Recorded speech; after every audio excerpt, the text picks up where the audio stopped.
सिंध। अस्सलाम वालेकुम नाज़रीन, केटी न्यूज़ में भलीकार माया काज़ी राबेल। हेडलाइंस वन टी बुलेटिन में अवां खे अहम ख़बर ॾियूं त सिंध काबीना मेहड़ अस्पताल खे अपग्रेड करण जी मंज़ूरी ॾेई छॾी आहे। ख़बर अवां खे ॾियूं त सिंध काबीना मेहड़ अस्पताल खे अपग्रेड करण जी मंज़ूरी ॾेई छॾी आहे। तालके अस्पताल मेहड़ खे 10 सालनि खां गंबट इंस्टीट्यूट खे ॾियण जी बि मंज़ूरी ॾिनी वई। ख़बर अवां खे ॾियूं त सिंध काबीना मेहड़ अस्पताल खे अपग्रेड करण जी मंज़ूरी ॾेई छॾी आहे। तालके अस्पताल मेहड़ खे 10 सालनि खां गंबट इंस्टीट्यूट खे ॾियण जी बि मंज़ूरी ॾिनी वई आहे।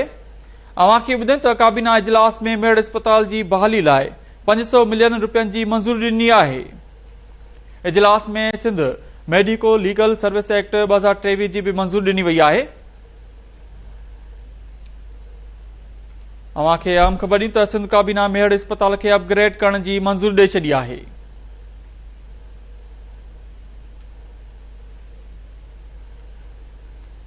तालके अस्पताल मेहड़ खे 10 सालनि ताईं गंबट इंस्टीट्यूट खे ॾियण जी बि मंज़ूरी ॾिनी वई आहे। काबीना इजलास में मेहड़ अस्पताल जी बहाली लाइ 500 मिलियन रुपयनि जी मंज़ूरी ॾिनी वई। इन हवाले सां वधीक तफ़सीलनि लाइ असां लाइन ते मौजूद आहे कराची मां केटी न्यूज़ जो चीफ रिपोर्टर वहीद राजपर। जी वहीद, तफ़सील ॾिजो।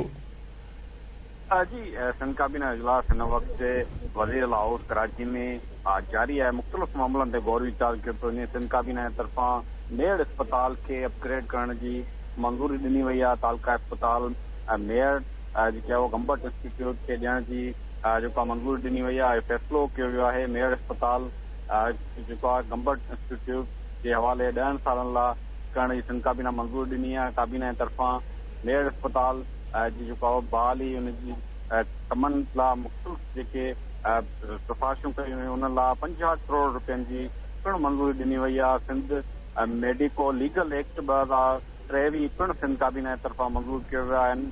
हुन काबीना खे ॿुधायो वियो त मेडिको लीगल सर्विस खे मुनज़म करण जी ज़रूरत आहे।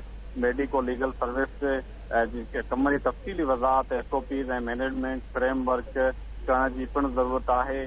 सेक्रेटरी हेल्थ जे तरफ़ां इहा दरख़्वास्त थी वई त मेडिकल लीगल एक्ट मंज़ूर कयो वञे, जंहिंखां पोइ काबीना उनजी पिणु मंज़ूरी ॾिनी आहे। मेहड़ अस्पताल खे अपग्रेड करण जी मंज़ूरी ॾेई करे उनखे गंबट इंस्टीट्यूट जे हवाले करण लाइ मंज़ूरी पिणु ॾिनी वई आहे। वॾी महिरबानी अपडेट करण लाइ वहीद राजपर।